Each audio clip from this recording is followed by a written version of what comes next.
biosecurity. So,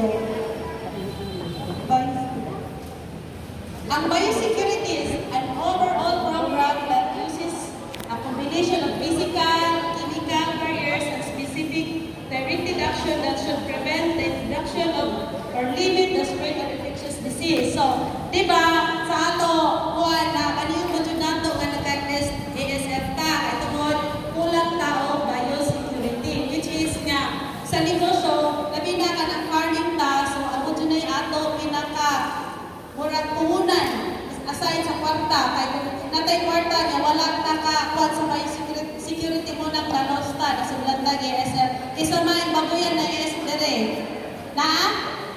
Kaya wako na babuyan. Pero noon kayo sa ato nga nata. So, the implementation of measures that reduce the risk of the production of spread of disease agents is kinahanglan natay adoption of set of attitudes and behaviors